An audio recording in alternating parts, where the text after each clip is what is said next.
లేదు, వాక్యానికి సమయం ఇవ్వబడతా ఉంది కాబట్టి అందరూ శ్రద్ధగా జాగ్రత్తగా కూర్చోవాలని ప్రభు పేరట మనవి చేస్తున్నాను. వాక్యం వినడానికి సంతోషంగా ఉన్న వాళ్ళందరూ ఒకసారి చేతుల పైకెత్తి దేవుని స్తుతి చెల్లిస్తారా? హల్లెలూయా, హల్లెలూయా. సమయాన్ని దైవజనులకు అప్పగిస్తున్నాను.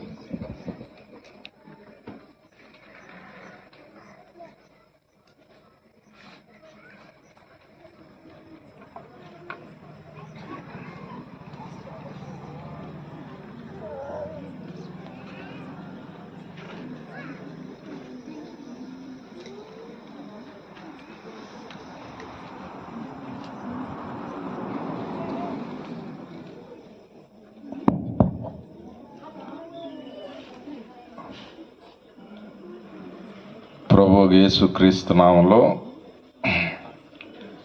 వేదిక మీద ఉన్న పెద్దలు, దేవుని దాసులు, అదేవిధంగా నాకు ప్రక్కన ఉన్న దైవజనులు, అంతేకాకుండా చేరిన మీ అందరికి కూడా యేసుక్రీస్తు నామంలో నా నిండు నమస్కారాలు తెలియజేస్తా ఉన్నాను. దేవునికి మహిమ కలుగును గాక. అనుకోని రీతిగా ఈ ప్రదేశానికి రావడం చాలా సంతోషం.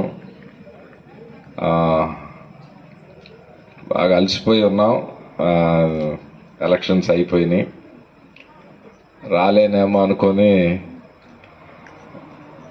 రావడానికి కూడా శారీరకంగా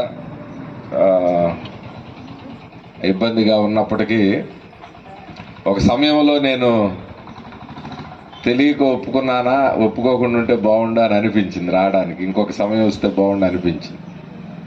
సరే, ఏదేమైనా మరి మహిమరాజు గారు, తర్వాత నన్ను పరిచయం చేసిన సహోదరులు వీరు నాతో మాట్లాడి తప్పనిసరిగా రావాలి అని అన్నారు. మీ మధ్యకి రావడం చాలా సంతోషం. మంచి సాక్ష్యం విన్నాం. దానికి ముందు బ్రదర్ పంచుకున్నటువంటి ఆరంభ పరిచర్య దినాలను విన్నాం. దేవుని నమ్ముకున్న ఆరంభ దినాల్లో మరి లాందరు తీసుకొని ప్రాంతానికి వచ్చి పరిచర్య చేసి దేవుని మాటలు మోసుకొని ఈ ప్రాంతానికి వచ్చి మరి ప్రభువు యొక్క స్వార్థను ఈ ప్రాంతానికి తీసుకుని వచ్చినటువంటి ఆ యొక్క బిడ్డలందరిని బట్టి దేవుని గట్టిగా మహిమ చెల్లిద్దాం. దేవునికి మహిమ చెల్లిద్దాం. దేవునికి స్తోత్రం కలుగును గాక. ఇదే చిన్న చిన్న మిషనరీ పరిచర్యలు అంటే. ఎక్కడో ఫారిన్ నుంచి వస్తే మిషనరీగా చూస్తాం, కానీ ప్రక్క ఊరు నుంచి వచ్చి వీరు ఇలాగ పరిచర్య చేయడం, మన ప్రాంతానికి సువార్తను తీసుకురావడం చాలా సంతోషం. ప్రభు ఎంత గొప్పవాడంటే ఆయన మాటలు మోసుకుని వచ్చిన బిడ్డల్ని ఎవరిని విడిచిపెట్టకుండా ఉన్నతమైన స్థానాల్లో వారిని పెట్టినందుకు మరి దేవుని గట్టికి మహిమ చెల్లిద్దాం. యేసయ్య గట్టికి చప్పట్లు కొడదాం. గట్టిగా నిద్ర కూడా పోవాలా. మనకి నిద్రపోయే వాళ్ళకి ఎదురు తిరిగి చప్పట్లు కొట్టండి కాస్త, ఎవరు నిద్రపోవాలి. దేవునికి స్తోత్రం కలుగును గాక. కొంతసేపు వాక్యాన్ని ధ్యానం చేద్దాం. యోహాను సువార్త 3వ అధ్యాయము 14వ వచనం. యోహాను సువార్త 3వ అధ్యాయము 14వ వచనం. అరణ్యములో మోషే సర్పమును ఎలాగూ ఎత్తినో అలాగే విశ్వసించు ప్రతివాడు నశింపక ఆయన ద్వారా నిత్య జీవం పొందినట్లు మనుష్య కుమారు ఎత్తబడవలెను. మరలా నేను చదువుతాను, ఆయనకు మీరు ఇది అయిపోయే లోపు మనకి కంటతం కూడా వచ్చేసేయాలి ఈ వాక్యం. అరణ్యములో మోషే సర్పమును ఎలాగూ ఎత్తెనో చెప్తారు నా తర్వాత. అరణ్యములో మోషే సర్పమును ఎలాగూ ఎత్తెనో అలాగే విశ్వసించు ప్రతివాడును నశింపక ఆయన ద్వారా నిత్య జీవం పొందినట్లు మనుష్య కుమారుడు ఎత్తబడవలెను. ప్రార్థన చేసుకున్నాం. తల్ల ఉంచుదాం, ప్రార్థన చేసుకుందాం. మహాపరిశుద్ధుడా, ప్రేమ కలిగిన తండ్రి, నీకు స్తోత్రాలు చెల్లిస్తూ ఉన్నాం నాయన. మంచి సాక్ష్యం విన్నాం, మంచి పరిచర్య గురించి విన్నాం. ఈ 2వ దిన కూటాలలో మాతో మీరు మాట్లాడండి, మమ్మల్ని బలపరచండి. అద్భుతమైన నీ రక్షణ ప్రణాళికను మరొక్కసారి మా ముందుకు మీరు తీసుకుని రండి. ఎందుకు పనికిరానటువంటి అల్పుడనైన నా జీవితంలో మీరిట్టి అవకాశాన్ని ఇచ్చారు ప్రభువా. కేవలం నిలబడటం వరకే నా వంతు. మీరే మాట్లాడండి. మీ మాటలు మాత్రమే ఈ ప్రాంతంలో వినబడడానికి సహాయం దయచి నన్ను మీరు స్వాధీనం చేసుకొని వశపరుచుకొని నీ ఆత్మ ద్వారా ఈ ప్రాంతంలో కార్యం జరిగించి నీ అద్భుతమైన రక్షణ ప్రణాళికను మేము ఒక్కసారి జ్ఞాపకం చేసుకోవడానికి సహాయం దయచేయమని, ఏర్పాటు చేసిన ప్రతి ఒక్కరిని బట్టి, వచ్చిన ప్రతి ఒక్కరిని బట్టి, రావలసిన వారిని బట్టి నిన్ను స్తుతిస్తూ యేసు నామమున ప్రార్థించి వేడుకొనుచున్నాము తండ్రి, ఆమేన్. మళ్ళొక్కసారి చదువుదాం. అరణ్యములో మోషే సర్పమును ఎలాగూ ఎత్తెనో అలాగే విశ్వసించు ప్రతి వాడును నశింపక ఆయన ద్వారా నిత్య జీవం పొందినట్లు మనుష్య కుమారుడు ఎత్తబడవలెను. మీ దగ్గర ఏం మాట్లాడాలా అని ఆలోచిస్తా ఉన్నా నేను. మొదటిసారి రావడం, నాకు పరిచయం లేని సంఘం కాబట్టి కాస్త నేను కూడా స్ట్రగుల్ అవుతా ఉన్నా. ఏం మాట్లాడాలి, ఎలా ఉంటుంది ఈ సంఘం, ఎంతవరకు వీరు దీన్ని తీసుకోగలరని. ఏమైనప్పటికీ నా మనసులో కుదుటపడిన వాక్యాన్ని మీ ముందుకు నేను తీసుకొని వస్తా ఉన్నా. మన బైబిల్ మొత్తం 2 భాగాలుగా మనం చూస్తాం. పాత నిబంధన, క్రొత్త నిబంధన. ఈ 2 భాగాలు పాత నిబంధనలో రాయబడినటువంటి అంశాలు క్రొత్త నిబంధనలో నెరవేర్చడాన్ని మనం చూస్తూ ఉంటాం. అందుకనే చాలా మంది భక్తులు పెద్దవారు ఏం చెప్తారంటే, పాత నిబంధన అనేది ఒక ఛాయ లాంటిది, ఒక నీడ లాంటిది. ఆ పాత నిబంధనలో ఉన్నటువంటి ఆ ఛాయ, ఆ నీడ క్రొత్త నిబంధనలో నెరవేర్చడం మనం చూస్తామని అంటారు. Old testament is the shadow, ఒక నీడ లాంటిది. నీడను చూస్తూ ఉంటాం. ఆ నీడకు సంబంధించిన మనిషి క్రొత్త నిబంధనలో మనం చూస్తూ ఉంటాం. క్రొత్త నిబంధన లేకుండా పాత నిబంధన చూస్తే అసంపూర్తిగా ఉంటుంది. పాత నిబంధన లేకుండా క్రొత్త నిబంధన చూస్తే దానికి అర్థవంతంగా అనిపించదు. అందుకనే మన వాక్యం కూడా రాయబడి ఉంది. హెబ్రీ పత్రిక 10:1లో అది రాబోచున్న మేలుల ఛాయ కలిగినది అని దేవుని వాక్యం సెలవిస్తా ఉంది.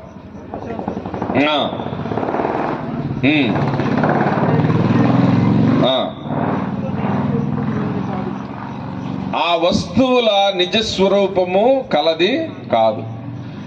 అంటే పాత నిబంధన క్రొత్త నిబంధన 2 కలిపి చూస్తేనే ఒక కంప్లీట్, ఒక సంపూర్ణమైన అర్థాన్ని మనం చూడగలం. ఒక్క పాత నిబంధనే చూస్తుంటారు కొంతమంది సంఘం, కొంతమంది క్రొత్త నిబంధననే చూస్తూ ఉంటారు, పాత నిబంధన అవసరం లేదంటూ ఉంటారు. సో ఈ రెండిటిలో అది ఛాయ లాంటిది. దాని నెరవేర్పు, దాని నిజస్వరూపాన్ని కొత్త నిబంధనలో మనం చూస్తూ ఉంటాం. అనేకమైన బళ్ళు చూస్తూ ఉంటాం పాత నిబంధనలో. ఆ బలులన్నిటి నెరవేర్పును కొత్త నిబంధనలో మనం చూస్తూ ఉంటాం. ఈ సందర్భాన్ని మనం చాలాసార్లు జ్ఞాపకం చేసుకోవాలి. ఇక్కడ యేసు ప్రభువారు సూటిగా ఆయనే స్వయంగా మాట్లాడుతూ ఉన్నాడు. యేసు ప్రభు మాట్లాడుతున్న మాటని మనము ఈ దినము మనం చదువుకున్నాం. అరణ్యములో ఆయన చెప్తా ఉన్నాడు యేసు ప్రభువారు, అరణ్యములో మోషే సర్పమును ఎలాగూ ఎత్తెనో అలాగే మనుష్య కుమారుడు ఎత్తబడవలెను. యేసు ప్రభువారు ఇక్కడ నుంచి వెనక్కి వెళితే 2000 సంవత్సరాల క్రిందట జన్మించాడు. ఆయన ఆ కాలంలో జీవించాడు. యేసు ప్రభువారు మాట్లాడుతూ మళ్ళొక 1500 సంవత్సరాలు వెనక్కి వెళ్ళాడు. వారికి బోధిస్తూ ఇలాంటి బోధనే చేస్తూ సడన్ గా 1500 సంవత్సరాల వెనక సంఘటనని ఆయన జ్ఞాపకం చేస్తూ మాట్లాడుతూ ఉన్నాడు. అంటే ఈ రోజుకి సుమారుగా 3500 సంవత్సరాల క్రితం సంఘటన ఇది. ఈ రోజుతో పోలిస్తే నా వైపు చూడాలా. చాలా మంది ఉన్నా కానీ కొద్ది మంది నా వైపు చూస్తూ ఉన్నారు. మిగిలిన వాళ్ళు కాస్త ఆటో చూస్తున్నారు. ఎప్పుడు ఆటో రాదు కాబట్టి ఈ మార్గంలో దాన్ని చూస్తున్నారు. కొంతమంది పక్క వాళ్ళతో చూస్తున్నారు. దేవుని సన్నిధిలో మేము కూడా చాలా దూరం నుంచి వచ్చాం. కాస్త అర్థవంతంగా ఒక అరగంట సేపు అన్న గడపడానికి నా వైపే ఏకాగ్రతతో చూడడానికి ప్రయత్నం చేయండి. దేవునికి స్తోత్రం చెప్పండి. అది చెప్పినప్పుడు గట్టిగా చెప్పేస్తున్నారు. అది ఒక స్తోత్రం చెప్పేస్తే అయిపోద్ది, ఇక మిగిలింది అవసరం లేదు అన్నట్టు. నా వైపు చూడాలా, ఏకాగ్రతతో ఆలకించాలి. ప్రభు వాక్యాన్ని మనం ధ్యానం చేస్తున్నప్పుడు భయంతో వణుకుతో మనము ఆలకించాలి. 50 సంవత్సరాలు లేకపోతే 70 సంవత్సరాల క్రితం వచ్చిన స్వాతంత్రంలో ఏం జరిగిందో ఈ కాలానికి చాలా మంది తెలియదు. ఏదన్నా మా వయసు ఇట్టుంటే మేము చదువుకున్నాం కాబట్టి తెలిసింది. కొంతకాలం పోతే ఎవరు స్వాతంత్ర ఉద్యమకారులు ఎవరో కూడా మనం మర్చిపోతాం. అంతెందుకు, మీ గ్రామంలో ఒక 25 సంవత్సరం జరిగినటువంటి సంఘటనలు ఏమన్నా గుర్తున్నాయంటే మీరు చెప్పలేరు. కానీ యేసు ప్రభు వారు చెబుతున్న సంఘటన ఆయన నుంచి 1500 సంవత్సరాలు వెనక్కి వెళ్ళాల. 100 సంవత్సరాలు కాదు, 500 సంవత్సరాలు కాదు, 1000 సంవత్సరాలు, 1500, సుమారుగా 1500 సంవత్సరాల క్రితం సంఘటనని జ్ఞాపకం చేసుకుంటూ చరిత్రలోది యేసు ప్రభు వారు ఆ కాలంలో ఆ ప్రజలతో మాట్లాడుతున్నారు. అది ఈ సంఘటన. ఏమని అంటున్నాడంటే, 1500 సంవత్సరాల క్రితం మోషే ఆ అరణ్యంలో ఇశ్రాయేలీయులు తోలుకొని వస్తా ఉన్నప్పుడు, ఇశ్రాయేలును తీసుకొని వస్తా ఉన్నప్పుడు ఆ మధ్యలో జరిగిన ఒక సంఘటనలో ఎలాగ మోషే సర్పమును ఎత్తాడో అలాగే ఈ కాలంలో మనుష్య కుమారుడు పైకి ఎత్తబడవలను అని చెప్పాడు. అందుకనే పాత నిబంధన లేకపోతే కొన్ని వందల వేల సంవత్సరాల చరిత్ర ముడిపడినటువంటి రక్షణ ప్రణాళిక ఇది. అప్పటికప్పుడు వచ్చి నేను దేవుడిని అని చెప్పిన దేవుడు కాదు మన దేవుడు. 30 సంవత్సరాల తర్వాత జ్ఞానోదయం అయిందని చెప్పి ఇక నుంచి నేను దేవుడిని అయిపోయానని చెప్పిన దేవుడు కాదు. వందల వేల సంవత్సరాల నుంచే ప్రణాళిక కలిగి ఆయన భూమి మీదకి వచ్చి ఆయన కొన్ని వేల సంవత్సరాల క్రితం చనిపోబోతున్నటువంటి ఆ మర్మాన్ని ముందుగానే నిక్షేపంగా ఆ మర్మంగా దాచిపెట్టినటువంటి ఆ సంఘటనలు మనం లేఖనాల్లో చూస్తూ ఉంటాం. ఎప్పుడో ఆ మోషే ప్రయాణంలో ప్రభు రాకడ, ప్రభు రక్షణ ప్రణాళిక యొక్క నమూనాని ఆయన పెట్టాడు. అందుకనే యేసు ప్రభు వారు దాన్ని జ్ఞాపకం చేసుకున్నాడు. యేసు ప్రభు వారు జ్ఞాపకం చేసుకుంటూ ఆయన అంటున్న మాట ఏంటంటే, అయ్యలారా 1500 సంవత్సరాల క్రితం జరిగినటువంటి ఒక సంఘటన, మోషే సర్పమును ఎలాగ ఎత్తెనో, ఒక ఇత్తడి సర్పాన్ని ఎలాగ ఎత్తి ఆ కాలంలో ఆ సమయంలో ఆ కాటు నుంచి రక్షించాడో, మనుష్య కుమారుడు అంటే ఎవరు? ఆయనే. ఆయన గురించి చెప్పుకుంటున్నాడు, నేను కూడా ఎత్తబడవలను. అంటే రెండు సింపుల్ గా మీ మధ్యకి తీసుకొని వస్తాను చూడండి.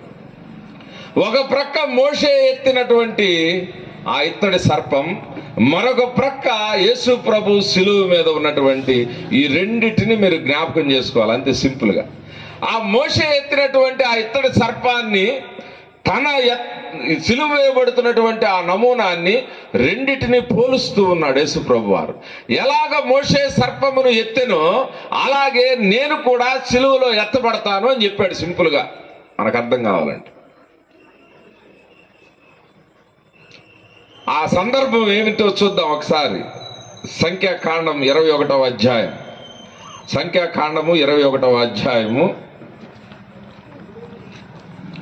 5వ వచనం. కాగా ప్రజలు దేవునికిని మోషేకును విరోధముగా మాట్లాడి, ఈ అరణ్యములో చచ్చుటకు ఐగుప్తులో నుండి మీరు మమ్మల్ని ఎందుకు రప్పించితిరి? ఇక్కడ ఆహారము లేదు, నీళ్లు లేవు, చవి సారము లేని ఈ అన్నము మాకు అసహ్యమాయనని అనిది. చాలా జాగ్రత్తగా వినాల. 40 సంవత్సరాల ప్రయాణం.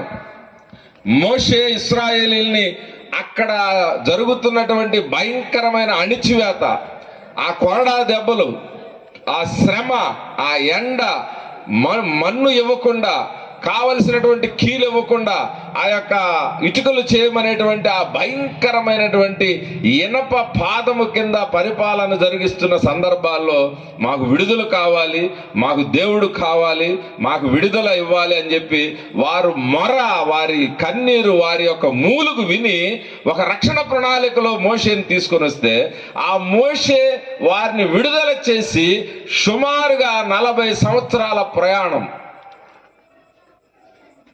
ఆ తీసుకొని వస్తా ఉన్న సందర్భంలో ఆల్మోస్ట్ 95% ప్రయాణం అయిపోయింది. 39 సంవత్సరాల ప్రయాణం జరిగిపోయింది.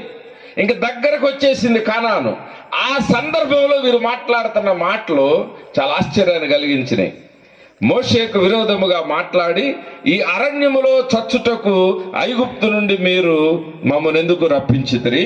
ఇక్కడ ఆహారము లేదు, నీళ్లు లేవు, చవి సారములు లేని ఈ అన్నము మాకు అసహ్యమైంది. 39 సంవత్సరాలు ఆహారం లేకపోతే వీళ్ళు నడుస్తారంటండి? 39 సంవత్సరాలు నీళ్లు లేవా వీళ్ళకి? పరలోకం నుండి మన్నాను తీసుకొని తిన్నటువంటి జనాంగం వారు ఎంత భయంకరమైన జాతి అంటే, పరలోకం నుండే వారు పంట వేయలా, వర్షంతో పని లేదు, దుక్కి దున్నలేదు, అసలు ఏమి సంబంధం లేదు. ఉదయం లేచి తలుపు తీసుకొని బయటకు వస్తే ఆహారం పడిపోయి ఉండేది. ఇలాగ 39 సంవత్సరాలు వారు బ్రతికారు సుమారుగా. మంచినీళ్ళు కావాలంటే బోరేయాల్సిన పని లేదు వాళ్ళు.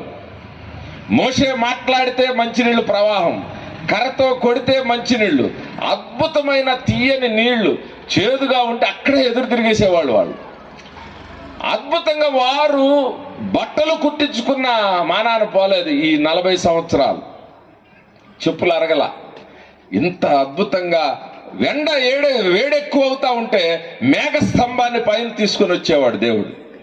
చీకటైతే ఒక అగ్ని స్తంభాన్ని వారికి వెలుగుగా తీసుకుని వెళ్ళి అద్భుతంగా 39-38 సంవత్సరాలు ఆ ప్రయాణం అయినాక వాళ్ళు మాట్లాడుతున్న మాట ఏమంటున్నారంటే, మాకు ఆహారం లేదు, మాకు నీళ్లు లేవు, అసలు రుచి పచి లేని ఏంది ఫుడ్ ఏంటి మాకు అంటే. అంతే, మనం కూడా బాగా చికెనో మటనో తింటే 4 రోజులు తర్వాత ఎప్పుడు చూసి ఇదే మటన్, ఇంకేమైనా కావాలా, వేరే మాంసం లేకపోతే మనిషి మాంసం కూడా చూసే బ్యాచ్ మనం.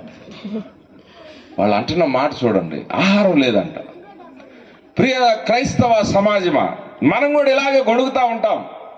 ఏ స్థితిలో నుండి మనం వచ్చామో, ఎంత అద్భుతంగా ప్రభు మనల్ని పైకి తీసుకుని వచ్చాడు. ఎవరెవరినో ఇట్లాంటి వాళ్ళని లాంతర్లు తీసుకొని వారి కుటుంబాలను వదిలి, వారి సుఖాన్ని వదిలి ఈ ప్రాంతానికి ఆ వెలుగును తీసుకొని వస్తే, గుడారాలతో ఉన్నటువంటి ఈ ప్రాంతం, ఈ పక్కా ఇళ్ళు లేనటువంటి ఈ ప్రాంతంలో అద్భుతమైన స్వార్థ తీసుకొని వస్తే మనం కూడా చాలాసార్లు గొడిగేస్తూ ఉంటాం. కనీసం మర్యాదగా క్రమానికి మందిరానికి రాం. ఒక సేవకుడు ఏదైనా చెబితే దానికి స్పందించం. ఏదైనా ఒక ఖర్చు ఉందంటే స్పందించం. ప్రార్థన ఉందంటే టైంకి రాం. ఇదొక తిరుగుబాటు.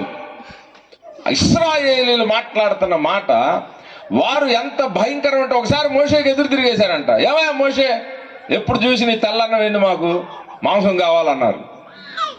మోషే మోకరిచ్చి, ప్రభువా వీళ్ళు మాంసం అడుగుతున్నారు, లక్షల మంది ఉన్నారు, నేను ఎక్కడ తెచ్చేది నాయన, నన్ను చంపి తిన్నా కానీ వాళ్ళకి సరిపోదు, ఏంది ప్రభువా అనేది.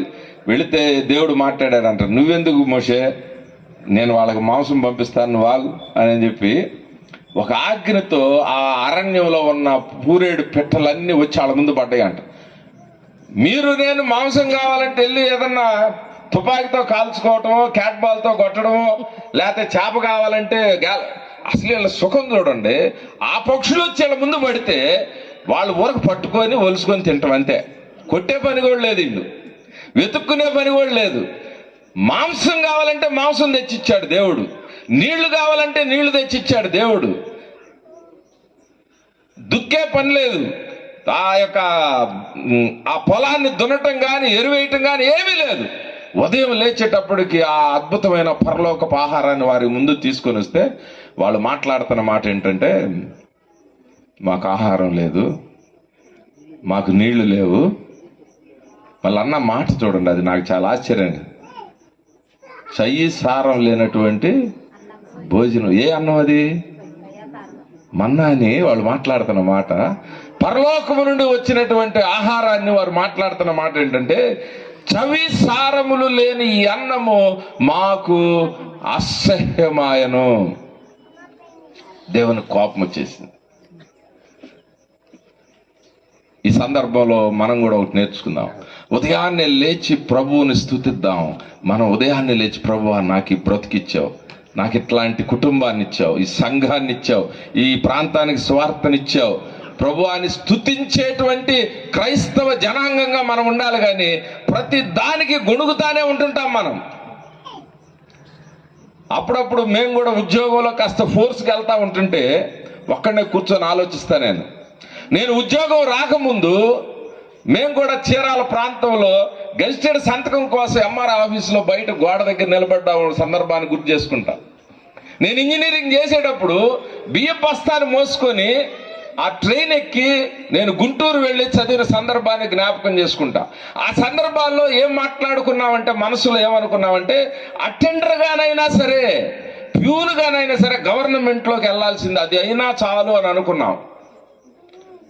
కానీ ప్రభు కొన్ని జిల్లాల మీద పరిపాలించడానికి ఒక డిపార్ట్మెంట్లో పెట్టినప్పుడు వెంటనే నా మనస్తత్వం కొప్పుకూలిపోయి, ప్రభువా నేను చాలా జాగ్రత్తగా నా యొక్క ఉద్యోగాన్ని, అహం కానీ గర్వం కానీ ఎక్కడ లేకుండా నేను ఉండాలని ఎప్పటికప్పుడు ఆ పరిస్థితిలో అనుకుంటా ఉంటేనే అప్పుడు మరలా సెట్ అయిపోతాం. మనం కూడా కుటుంబాల్లో గతాన్ని పోల్చుకోండి ఒకసారి, ఎలా ఉన్నాము.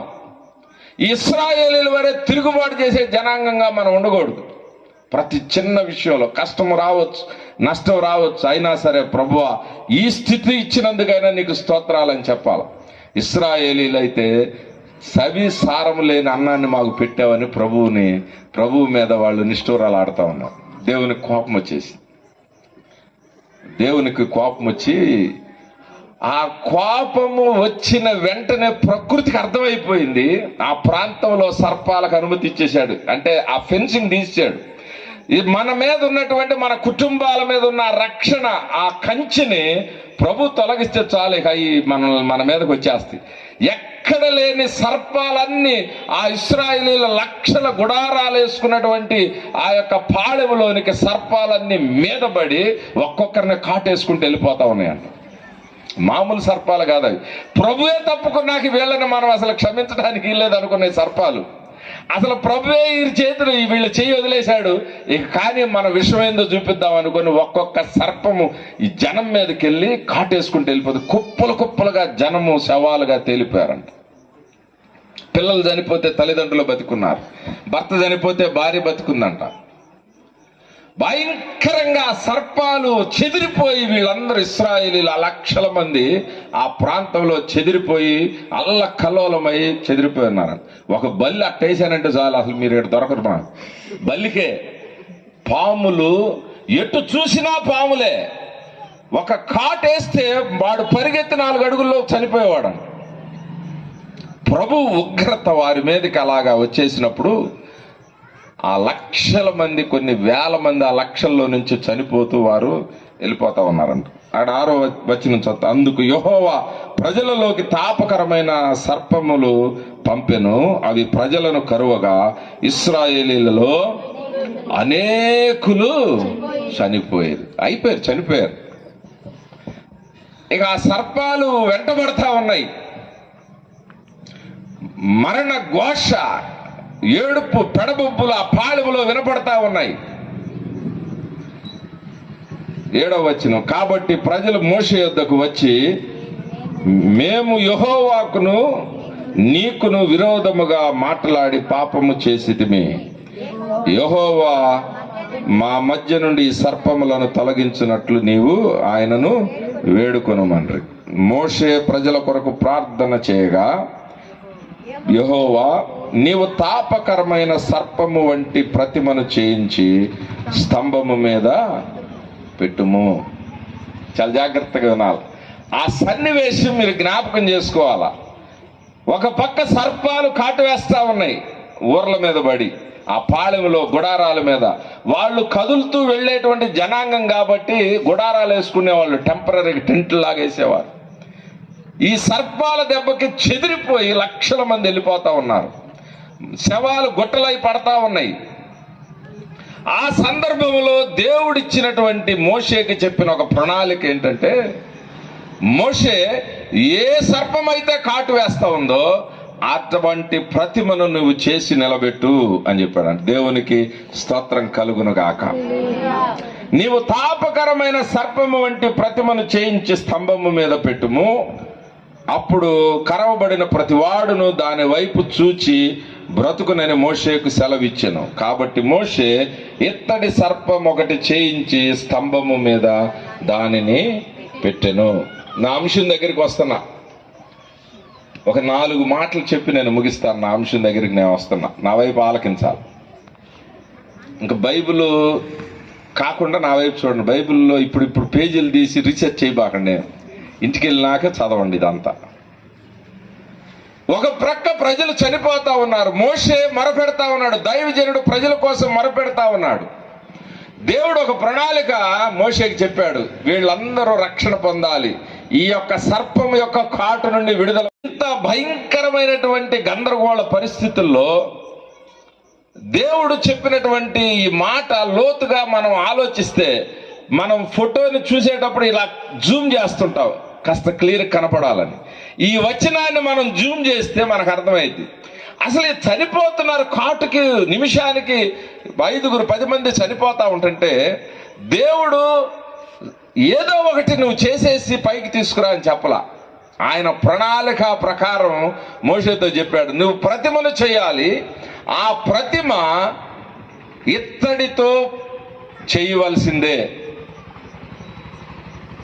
నాకు అనిపించింది,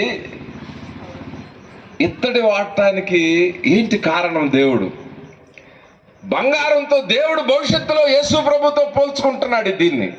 మోషే ఎత్తినటువంటి ప్రతిమ సిలువతో పోల్చబడతా ఉన్నప్పుడు, నా దేవుడితో పోల్చబడుతున్నటువంటి సిలువ కాబట్టి, ఈ ప్రణాళిక కాబట్టి, ఈ ప్రతిమ కాబట్టి కాస్త బంగారంతో చెప్తే బాగుండేది కదా అని అనిపించింది నాకైతే.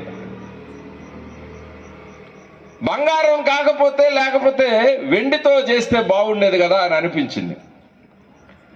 కానీ యేసు ప్రభు ఆ దేవుని యొక్క ప్రణాళిక, ఇత్తడిని నువ్వు ఉపయోగించు, ఇత్తడితో నువ్వు ప్రతిమను చేయి. అది కూడా ఏంటి?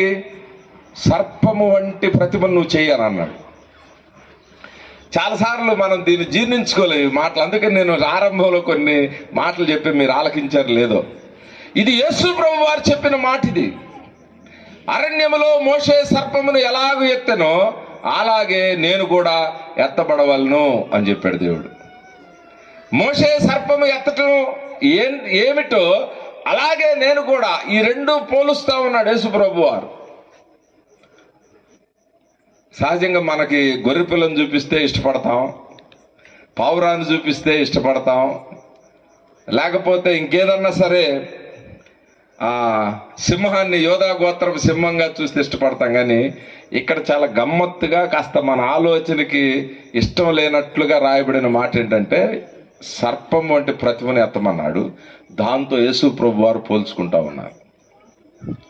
ఒక 4 ఎస్సులు మీకు పరిచయం చేసి నేను నా యొక్క అంశాన్ని నేను ముగిస్తా. ఇత్తడిని వాడమన్నాడంట దేవుడు. అంత గజిబిజి గందరగోళంలో కూడా తన ప్రణాళిక, ఒక క్రమాన్ని, ఒక పద్ధతిని, ఒక మెసేజ్ని ఏదో అనుకోకుండా యాదృచ్ఛికంగా అనాలోచితంగా చేసినటువంటి మాట, చెప్పిన మాట కాదు దేవుడిది. యెహోవా దేవుడు మోషేతో మాట్లాడుతున్నాడు, ఇత్తడిని తీసుకురా. ఇత్తడంట ఒక్కొక్క పదార్థం, ఒక్కొక్క లోహము ఒక్కొక్క అర్థాన్ని ఇస్తుంది. ఇత్తడి విడుదలకు, విమోచనకు సాదృశ్యం అంట. ఇత్తడి అనేది ఎప్పుడు కూడా బంగారం రాచరికానికి సాదృశ్యం, ఇనుము గట్టితనానికి సాదృశ్యం. ఇత్తడి ఒక విడుదలకు, విమోచనకు సాదృశ్యంగా మరి లేఖనాల్లో మనం చూస్తాం, చరిత్రలో కూడా మనం చూస్తాం. అందుకనే దేవుడు ఇత్తడి అంత తేలిగ్గా మనం అనుకుంటాం. చాలాసార్లు ప్రశ్న వేసా నేను, ఎలా చేసి ఉంటాడు మోషే ఈ సర్పాన్ని అంటే, వెంటనే అయిపోయింది సార్ అని చెప్పేవాళ్ళు. నాకు వెంటనే ఎందుకు అయింది? అన్ని లక్షల మందిలో ఈ మోషే ఆ పెద్దలు పిలిపిస్తాడు, జాగ్రత్తగా నన్ను ఆలకించి నాతో పాటు రండి. పెద్దలకు చెప్తాడు, మనకి ఇత్తడి కావాలంటే ఏ గుడారంలో ఎక్కడ ఎవరి దగ్గర ఉందో ఇత్తడి తెలియదు, బోరలు ఊపుతారు వారు. ఆ బోరలకి ఇది యుద్ధ బోర, ఏం అవసరత బోర ఏంటో వారు తెలుసుకొని, ఆ సందర్భం తెలుసుకున్న వారు ఆ వార్తాహరులు తీసుకుని వెళ్తే ఇత్తడి కావాలంటే మోషే మన నాయకుడు ఇత్తడిని తీసుకురమ్మన్నారు, దీనికి పరిష్కారంగా ఇత్తడి కావాలి, ఎవరి దగ్గర ఉందో మీ ట్రంక్ పెట్టెలో ఇత్తడి తీసుకురండి అని అంటే వాళ్ళందరూ ఇత్తడి తీసుకురావడానికి కనీసం ఒక పూటన్నా పట్టింది. ఆ ఇత్తడిని తీసుకొస్తే అయిపోవాల పని. ఇత్తడి పని చేసేవారు, ఆ యొక్క కంసాలి పని చేసేవారు కావాలా. వారు చనిపోయారో లేదు తెలియదు, బతికున్నారో లేదు తెలియదు, చెదిరిపోయి ఎటు పరిగెత్తుతున్నారో లేదు తెలియదు, ఎన్ని కిలోమీటర్లు వెళ్ళిపోయారో తెలియదు. ఈ బోర్ల ఊదినప్పుడు ఆ కంసాలి పని చేసేవారు కూడా వారికి కూడా పిలుపొందిందంట. అయా మీరు నాయకుడు మిమ్మల్ని పిలుస్తున్నాడు రండి అని. ఆ పాములను తప్పించుకుంటూ ఎట్లాగో వచ్చేసారు వాళ్ళు కూడా. మోషే వాళ్ళకి చెప్తున్నాడు, ఇది దేవుని ప్రణాళిక, మనకు రక్షణ కావాలి, ఈ విపత్తు నుండి మనం రక్షించబడాలి, ఈ కాటు నుండి మనం రక్షించబడాలి అని అంటే నీవు ఇదిగో ఏ పాము అయితే మనల్ని కాటేస్తుందో, ఏ రూపం అయితే మనల్ని సంహరిస్తా ఉందో అదే రూపంలోకి చేయబడినటువంటి ఒక ప్రతిమని నువ్వు చేయాలని ఆ కంసాలి వాళ్ళకి చెప్తే వాళ్ళు దాన్ని మొత్తం ఇత్తడంతా పెట్టి దానికి మంట పెట్టి కరగదీసి ఒక ద్రావకం లాగా చేసి ఈలోపు ఆ సర్పము వంటి మౌల్డ్ ఆ యొక్క అచ్చును చేయాలి వాళ్ళు. ఆ అచ్చులోకి ద్రావకం పోయాల. ఏదో అనుకోకుండా వచ్చేసిందో, ఒక నిమిషంలో వచ్చింది లేపేశారు అన్నట్లుగా మనం ఆలోచిస్తాం. అట్లా ఆలోచించడానికి వీల్లేదు. ఇది అంత ద్రావకాన్ని చేసి అచ్చులో పోసి ఆ అచ్చు చల్లబడ్డ తర్వాత దాన్ని తీసి స్తంభం మీద నిలబెట్టాల. ఎందుకు ప్రభు ఇత్తడిని వాడాడు ఇక్కడ అని నేను ఆలోచించి ధ్యానం చేస్తా ఉన్నా. ఇత్తడి ఇశ్రాయేలు సమాజంలో చాలా తక్కువగా చూడబడేటువంటి లోహం ఇది. బంగారానికి చాలా విలువ, వెండికి చాలా విలువ. ఇత్తడి తక్కువగా చూడబడే లోహం. ఒకవేళ రాసుకునే వాళ్ళు ఉంటే రాసుకోండి. ద ఫస్ట్ పాయింట్ ఏంటంటే it is a subordinate metal. తక్కువగా చూడబడేటువంటి లోహం అంటే ఇత్తడి. ప్రభువారు తనను తాను చూపించుకోవటానికి బంగారపు లోహాన్ని ఎన్నుకోలా. ప్రభువారి రక్షణలో బంగారములో, రాచరికములో, గుర్రాల మీద వచ్చేటువంటి ఆ విధానాన్ని ఎన్నుకోలా. మనకి వచ్చిన ప్రణాళికలో ఆయన తన్ను తాను తక్కువ వాడిగా చేసుకున్నాడంట. అందుకనే ఆ ఇత్తడి సర్పముతో ఆయన పోల్చుకున్నాడు. దేవునికి స్తోత్రం కలుగునుగాక. అందుకనే యేసు ప్రభు జన్మ చూస్తే ఆ దేవాతి దేవుడు భూమి మీదకి దిగొచ్చినప్పుడు ఎంత భయంకరమైన పరిస్థితిలో తరమబడ్డారు తల్లిదండ్రులు. గర్భములో ఉన్నప్పుడే రాజు వెంటబడ్డాడు చంపడానికి. ఆ గర్భముతో నిండు చూలాలుగా మరియమ్మ, యోసేపులు పరుగులు తీసి వారు పారిపోయి వేరే చోటకి వెళ్ళిపోయారు. అక్కడికి వెళ్ళి బిడ్డను కన్న తర్వాత కనీసం ఒక ఉయ్యాల కానీ ఒక తొట్టి కానీ, ఎంత నిత్యమైనటువంటి స్థితిలోనికి ఆయన దిగి వచ్చాడో ఆయన గురించి రాయబడిన మాట, ఆ మహిమ విడిచిపెట్టకూడని భాగ్యమని ఎంచుకొనక రిక్తుడిగా ఆయన మన మధ్యకు వచ్చాడు. దేవునికి స్తోత్రం కలుగునుగా. మీకోసం నా కోసం ఆయన ఇత్తడి రూపాన్ని తీసుకున్నాడంట. ఆయన గురించి మాట్లాడిన మాట ఏంటో తెలుసా? ఆ కాలంలో అద్భుతాలు చేస్తా ఉంటుంటే మా బోటోళ్ళు పెద్దలు తట్టుకోలేక మా పవర్ పోతుంది, మాకు పరపతి పోతుందని, ఎవరు రావాడు, ఎవరు అతను, వడ్లో ఆయన కుమారుడు కాదా, మరియమ్మ అంటే చాలా చులకనగా ఆ ఫలానా సుబ్బారావు కొడుకు కదంటరా, అతను ఎస్ఐ సెలెక్ట్ అయ్యాడా అన్నట్టుగా. నాకు కూడా అప్పుడప్పుడు ఒక విషయం గుర్తుకు వస్తుంది. మా ఊరిలో నేను ఉద్యోగం కొట్టినా చిన్నప్పుడు అక్కడే ఆడుకున్నవాడిని కదా, మా చర్చి మెంబర్స్ దాన్ని ఇంకా ఉద్యోగం వాళ్ళ మనసులోకి ఎక్కల, వాడు వీడనే మాట్లాడుతూ ఉంటారు. అసలు మన స్థాయిని కూడా గుర్తించరు, ఇష్టపడరు. అసలు మనం స్టేజ్ మీదకి వెళ్ళామంటే అప్పుడు దాకా కింద ఉన్న వాళ్ళం కాబట్టి ఏదో ఉద్యోగం వచ్చేది స్టేజ్ మీదకి వెళ్తే దాన్ని జీర్ణించుకోవడానికి ఇష్టపడరు వాళ్ళు. ఏదో మనలో ఒక బిడ్డ ఎదిగొచ్చాడు, దేవుడు ఆశీర్వదించాడు, అతను ఆధారం చేసుకుని ఏదన్నా అభివృద్ధి చెందుదామనే ఆలోచన ఉండదు.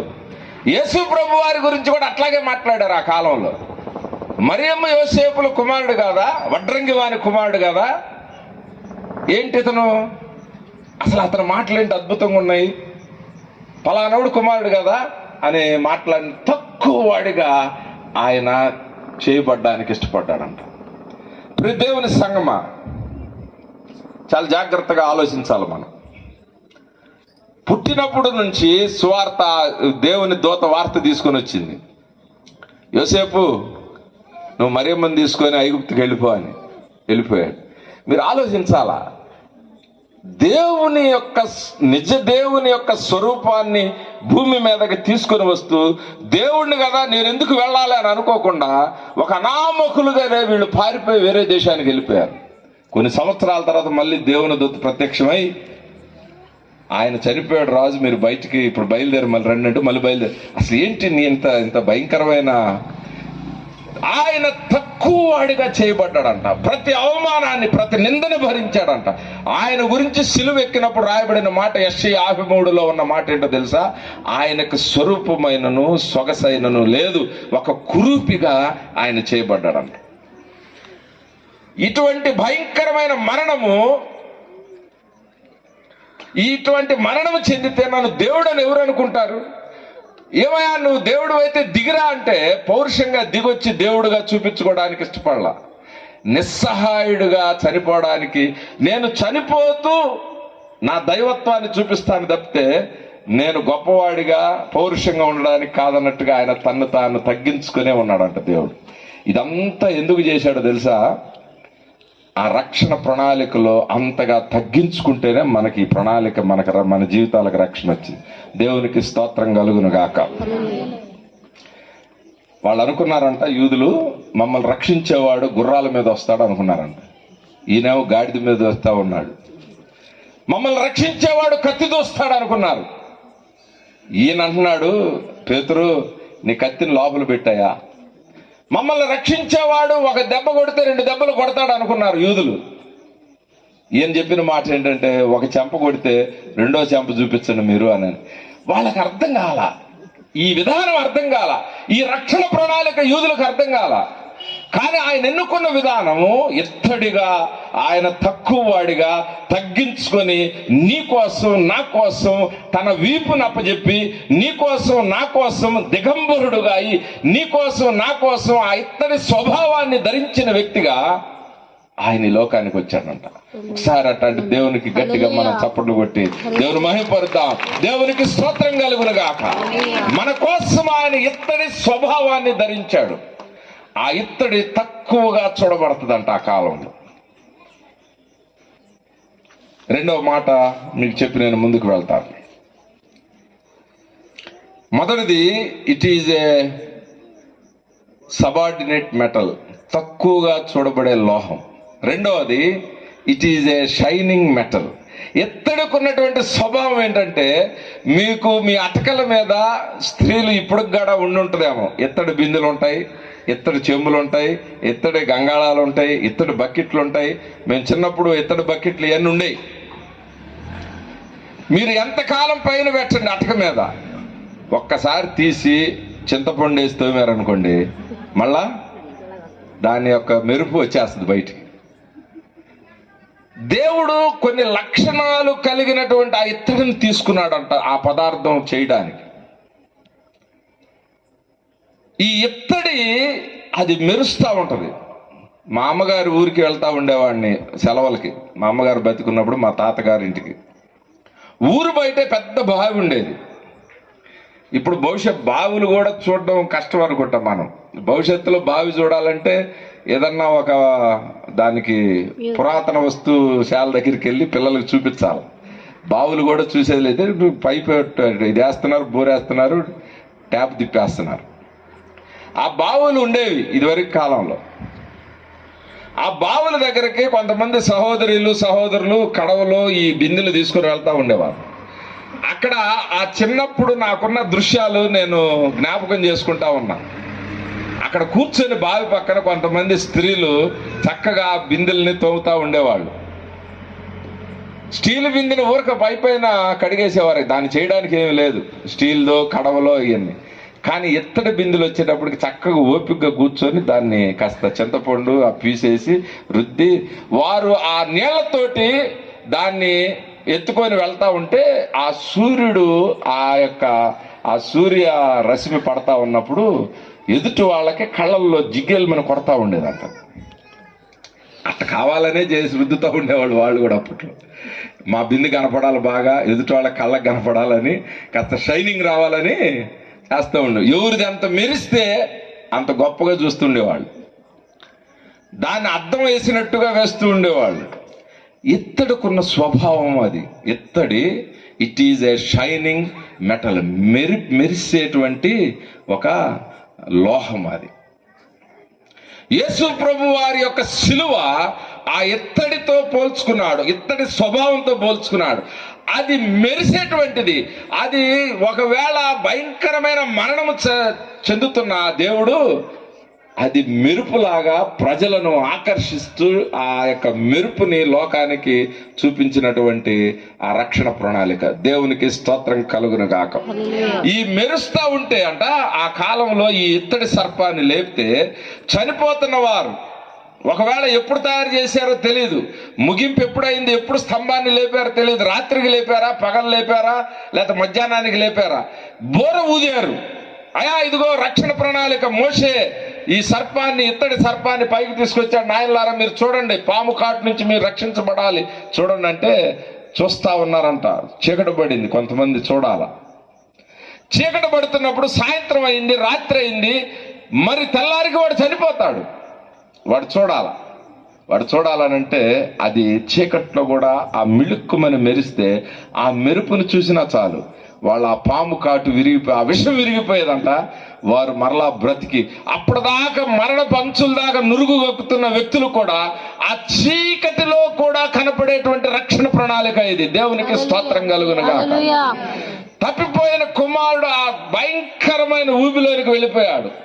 పందులో పొట్టు తినటానికైనా నాకు అవకాశం ఉందని బతిమలాడుతా అనుకుంటా ఉన్నాడు మనసులో.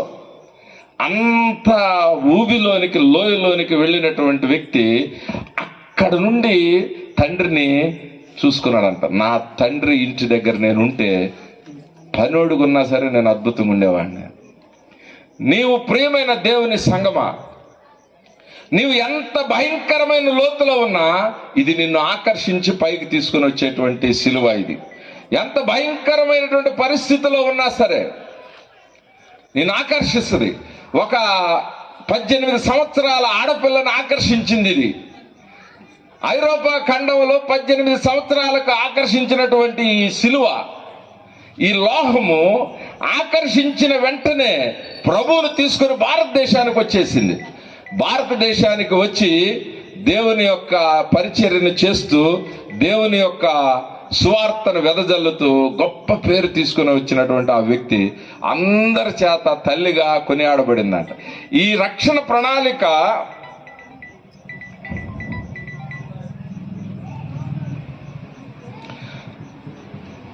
ఒక స్త్రీ, ఒక ఆడపిల్ల చేత ఆకర్షణకి ఆ యొక్క సిలువ ఆకర్షణకు గురైంది. చాలా మంది మాట్లాడుతూ ఉన్నారు, నిస్సహాయుడిగా చనిపోయాడు కదా, 3 మేకులు తీసుకోలేని దేవుడు ఏం దేవుడు అని చాలా వ్యంగ్యంగా వెటకారంగా మాట్లాడుతూ ఉంటే ఆ పరిస్థితులే మనల్ని ఆకర్షించేటువంటి పరిస్థితులుగా దేవుడు నిర్ణయం చేశాడు. దేవునికి స్తోత్రం కలుగును గాక. సోలాలు పట్టుకొని వస్తున్నటువంటి వారిని, పోరాటానికి వస్తున్న వారిని, లేక కత్తులు తీసుకొని వస్తున్న వారు ఆకర్షణ కాదు మనకి.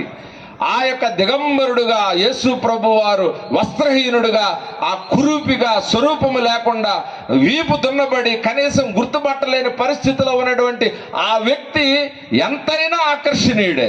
ఆయన ఆకర్షణకు గురయ్యే మనందరం ఇక్కడ కూర్చొని ఉన్నాం. దేవునికి స్తోత్రం కలుగును గాక. ఆ యవనస్తురాలు ఆకర్షితురాలైంది, భారతదేశాన్ని, ప్రపంచాన్ని కదిలించి వేసింది. ఆమె పేరే mother Teresa. It is a shining metal. అది మెరిసేటువంటి లోహం అంట. రాత్రులు కనపడతా ఉంటుంది. ఒకవేళ ఇనుముతో చేసి ఉంటే, నేను అనుకున్నా ఇనుముతో ఆ వస్తువు చేసి ఉంటే రాత్రి కనపడదు, చీకట్లో కలిసిపోద్ది. అది అదే ఇత్తడైతే దాని మీద ఆ కొద్దిపాటి ఆ చంద్రుడి ఆ యొక్క వెలుతురు పడినా సరే మనకు కనపడతా ఉంటుంది. సముద్రాల్లో పడవలు ప్రయాణం చేస్తూ ఉంటాయి, సముద్రంలో మార్గం ఉండదు మీకు, కానీ అవి చూస్తూ ఉంటాయి. ఎక్కడో మూలన ఎత్తులో ఒక బల్బు అలా ఆ లైట్ హౌస్ బల్బుని అది తిరుగుతూ ఉంటుంటే అంత పెద్ద పడవలు కూడా ఇటువైపు ఉంది ఒడ్డు అని చెప్పి ఆ పడవని తిప్పుకొని వాళ్ళు ప్రయాణం చేస్తూ ఉంటారు. అంత చీకటిలో కూడా చిన్న వెలుతురు అంత పెద్ద నావని తిప్పుకొని తీసుకొని ఆ ఒడ్డుకు చేర్చేస్తుందంట. ప్రియ దేవుని సంగమా, ఆ కాలంలో ఇశ్రాయేలు సమాజంలో మోషే ఎత్తినటువంటి ఆ ఇత్తడి సర్పం వైపు ఎంత దూరం నుంచి అయినా సరే, అది రాత్రైనా పగలైనా రక్షణకు మాత్రం అది సమానంగా అందరికీ కనపడతా ఉందంట. దేవునికి స్తోత్రం కలుగును గాక. ఎంత దూరం నుంచి చూసినా అది కనపడతా ఉంటుంది. రాత్రైనా పగలైనా ఒకే రకంగా కనపడేది. ఆ వెలుతురు కొంచెం చూడగలిగితే, నేను కొన్ని సన్నివేశాలని నేను ఊహించాను. పిల్లలు చనిపోయే పరిస్థితిలో పాము కాటుంటే వాళ్ళని తల్లిదండ్రులు, అరే నాయన మోషే చెప్పాడు రా, అటు చూడరా, అదిగా దాని వైపు చూడరా, ఈ యేసు ప్రభు వైపు చూడరా, ఆ సిలువ వైపు చూడరా, ఆ ఎత్తినటువంటి ఆ ఇత్తడి ప్రతిమను చూడరా అని బలవంతాన తలని అటు తిప్పి, వాడికి ఇష్టం ఉన్నా లేకపోయినా అటు తిప్పితే వాడికి పాము కాటు ఇరిగిపోయేదంట, ఆ విషయం ఇరిగిపోయేదంట. వాడికి ఇష్టం ఉన్నా లేకపోయినా తల్లిదండ్రులు ఇందాక చెప్తా ఉన్నారు, ఆ తమ్ముడు చెప్తా ఉన్నాడు, నా తల్లి ప్రార్థన చేస్తానే ఉంది. ఆ ప్రార్థన చేసే తల్లుల బిడ్డలు అలాగ తిప్పబడతారు దేవుని వైపు. అది మనల్ని ఆకర్షించేటువంటి సిలువ. రెండు దిమ్మెలుని తప్పించుకోలేని వాడని విమర్శిస్తున్నా సరే, మనల్ని ఆకర్షించేది ఆ రక్షణ ప్రణాళికలో ఉన్నటువంటి ఆ సిలువ. తప్పిపోయిన కుమారుడిని ఆకర్షించింది అది. వ్యభిచారంతో పట్టబడిన స్త్రీ ఆ ప్రభువులో ఉన్న వర్చస్సు ఆకర్షించేసింది. మరణం దాకా, సిలువ దాకా, సమాధి దాకా ఆమె వెంబడించిందంట. శిష్యులన్నా తప్పిపోయారు కానీ ఈ స్త్రీ మాత్రం తప్పిపోలా. వ్యభిచారంతో పట్టబడిన స్త్రీని ఆకర్షించింది, జక్కైని ఆకర్షించింది ఈ యొక్క సిలువ. ప్రక్కనున్న దొంగను కూడా ఆకర్షించింది ఈ సిలువ. ఇద్దరు చనిపోతా ఉన్నారు, చనిపోవడానికి మూడు సిలువలు చనిపోతాయి. ఒక చనిపోయేటువంటి భయంకరమైన శిక్ష వేస్తున్నటువంటి ఆ మధ్యలో ఉన్న ఆ సిలువని ప్రక్కనున్న దొంగ వాడు చనిపోతూ ఇంకో చనిపోయేవాడు చేత ఆకర్షించబడ్డాడు. దేవునికి స్తోత్రం కలుగును గాక. మన దేవుడు మనల్ని ఆకర్షిస్తాడు. మన దేవుడు ఆకర్షించే దేవుడు. మన దేవుడు తను తాను తగ్గించుకున్న దేవుడు. ఈరోజు నీ కోసం, నా కోసం ఒక ఎమ్మెల్యే తగ్గించుకొని మీ దగ్గరికి రాడు, ఒక ఆఫీసర్ తగ్గించుకొని మీ దగ్గరికి రాడు. కొంచెం గౌరవం తగ్గితే, నేనంటే ఏమనుకుంటున్నారు వాళ్ళు, నేను ఎమ్మెల్యేని అనుకుంటున్నారా? ఎమ్మెల్యే దాకెందుకు తగ్గట్లా మీ మధ్య. వాళ్ళకున్న బడాయి, వాళ్ళకున్న టెక్కు ఎట్టుంటుందంటే, ఆయన దగ్గరికి వెళ్తే ప్రజలకు దగ్గర చేయాలని ప్రభుత్వం ఆలోచిస్తూ ఉంటే వాళ్ళు అసలు బయట నిలబడండి, కసేపట్టు నిలబడండి, అసలు ఏమనుకుంటున్నావు ఆఫీస్ అంటే అని తరుముతూ ఉంటారు. మన దేవుడు అలాగ రాల. ఆయన సమస్తాన్ని విడిచిపెట్టి తను తాను తగ్గించుకొని తక్కువ వాడిగా నీ కోసం, నా కోసం వచ్చాడు. ఈ రక్షణ ప్రణాళికలో ఆయన తగ్గింపును మనం జ్ఞాపకం చేసుకొని ఆయనకి మహిమ చెల్లిద్దాం. ప్రభువా, నా కోసం నువ్వు ఇంతగా తగ్గించుకొని వచ్చావు అయ్యా, నా కోసమా నువ్వు ఇంతగా తగ్గించుకొని వచ్చావు. ఆ రక్షణ యొక్క విలువను మనం జ్ఞాపకం చేసుకోవాలి ఈ రాత్రి. రెండవది, అది ఆకర్షించేటువంటి లోహం. అదేదో సత్తుగుండి ఇనప మొక్కలాగా మొద్దులాగా ఉండేటువంటి లోహం కాదు అది. ఈ రక్షణ ప్రణాళిక, ఆ సిలువ ఆకర్షించేటువంటి సిలువ. It is a shining metal. అది ఆకర్షించేటువంటి లోహం. మూడోది నేను చెప్తాను, చాలా మంది నిద్రలోకి వచ్చేస్తా ఉన్నారు, నేను ముగిస్తాను. మూడోది చెప్పి నేను ముగిస్తాను. మొదటిది చెప్పండి, అది ఎటువంటి లోహం? తక్కువగా చూడబడే లోహం. ఇంగ్లీష్లో చెప్పండి, it is a subordinate metal, లేకపోతే సెకండరీ మెటల్. రెండవది, అది ఆకర్షణీయమైన లోహం. అది అనేక మందిని ఆకర్షించిందంట. రెండోది it is a shining metal. మూడోది it is a strong metal. మూడు ఎస్లు మీకు పరిచయం చేస్తాను. It is a strong metal. బంగారంతో చేస్తే బంగారానికి బలం ఉండదు, పీకితే వచ్చేస్తుంది. మీరు గమనించండి, ఇత్తడితో గొళ్ళేలు చేస్తుంటారు చూన్నా, మీరు చూసారు ఎప్పుడన్నా? ఎందుకంటే అది బలం కలిగింది. బాగా డబ్బులు ఉన్న వాళ్ళు, మోతుబరి రైతులు, వాళ్ళ పెద్ద పెద్ద టేకుతో తలుపులు చేస్తే వాళ్ళకి చూడండి మీరు, వాళ్ళు బాగా ధనికులు అని చెప్పుకోవడానికి ఇత్తడి గొళ్ళేలు చేస్తూ ఉంటారు. ఇత్తడి బొందులు ఉంటాయి, ఆ కిటికీకి, ఆ దర్వాజాకి, ఆ తలుపుకి ఇత్తడి బొందులు ఉంటాయి. బంగారం లాంటి కలర్లో ఉంటాయి ఇత్తడి బొందులు. ఎందుకంటే ఇత్తడి బలమైనది. ఇత్తడితో బకెట్లు, గంగాళాలు అవి చేస్తూ ఉంటాం. ఎందుకంటే ఇత్తడి బలమైంది. మీరు బంగారంతో గంగాళం చేయండి, బంగారంతో బకెట్ చేయండి, నిలబడదు అది. ఇత్తడిలో ఉన్న మరొక లక్షణం ఏంటంటే it is a strong metal. అది బలమైనది, మన్నిక కలిగింది అనమాట. ఇత్తడిలో ఉన్నటువంటి మూడవ లక్షణం ఏంటో తెలుసా? అది బలమైనది, మన్నిక కలిగింది. నీవు ఏ పరిస్థితిలో ఉన్నా నిన్ను రక్షించగలిగే బలము ఈ సిలువకి ఉన్నది.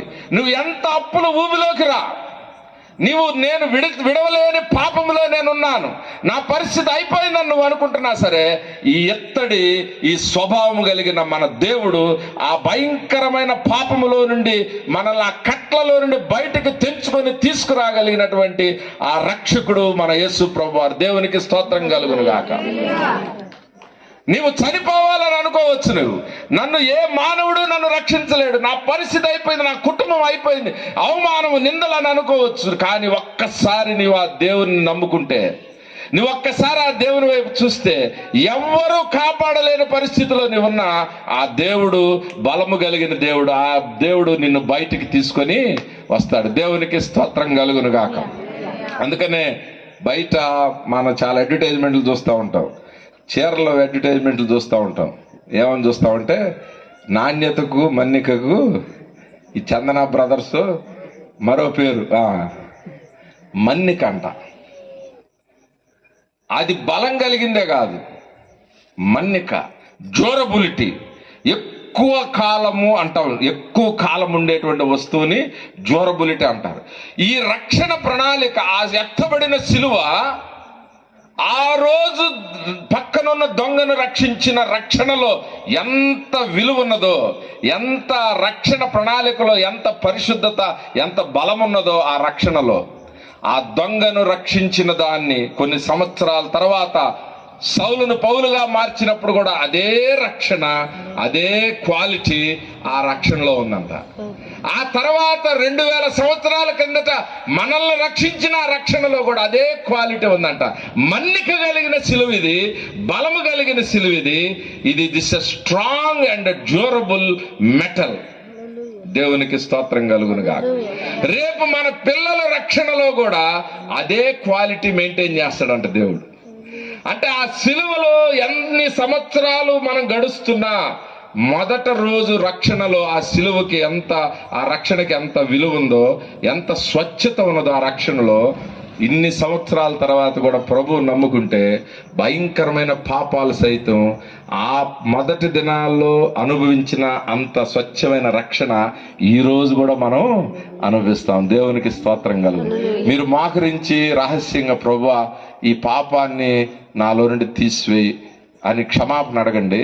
మీ హృదయాలు ఎంత తేలిక పడతాయో, మీ హృదయాలు ఎంత పరిశుద్ధంగా చేయబడతాయో. 2000 సంవత్సరాలైనా దీని పవర్ పోలా. 2000 సంవత్సరాలు కాదు, రేపు మన పిల్లలు కూడా ఆ ప్రభువు వైపు, ఆ సిలువ వైపు చూస్తే ఇదే స్వచ్ఛమైనటువంటి రక్షణ వాళ్ళు అనుభవిస్తారంట. దానియేలు షడ్రకు మేషకు అబేద్నెగోలు అన్నారు, రాజా మా దేవుడు రక్షించగలిగిన సమర్థుడు. నేను ప్రతిమకు మీరు మొక్కమన్నారు, రాజా మాకు దేవుడు ఉన్నాడు, మా దేవుడు వేరు. ప్రతిమలు, విగ్రహాల వైపు చూసేవాళ్ళం కాదు. నీవేదో మమ్మల్ని ఇబ్బంది పెడతానంటున్నావు. మా దేవుడు రక్షించగలిగిన సమర్థుడు. Hour God is a strong God. He can deliver us మా దేవుడు రక్షించగలిగిన సమర్థుడు. ఈ ఎత్తబడిన సిలువ నీవు ఏ పరిస్థితిలో ఉన్నా నిన్ను రక్షించింది. ఈ ఎత్తబడిన సిలువ ఎంత కన్నీటిలో ఉన్నా నిన్ను ఓదార్చింది. ఈ ఎత్తబడిన సిలువ నీవెంత కట్లలో ఉన్నా, పాపపు శాపము నీవేది పట్టుకుంటే అది శాపం అవుతుందేమో, నీవు ఏది కొంటే అది నీకు వ్యతిరేకం అవుతుందేమో, నీవు ఎవరి దగ్గరికి వెళ్తే వాళ్ళు నీకు దూరం అవుతున్నారేమో, ఈ ఒక శాపములతో వెంటబడుతూ ఉన్నావేమో, ఆ శాపాలను విరగ్గొట్టగలిగేది ఈ సిలువ, ఈ రక్షణ ప్రణాళిక. దేవునికి స్తోత్రం కలుగునుగా. గట్టిగా చెప్దాం, దేవునికి స్తోత్రం కలుగును గాక. మొదటిది సబార్డినేట్ మెటల్, తక్కువగా చూడబడిన లోహం.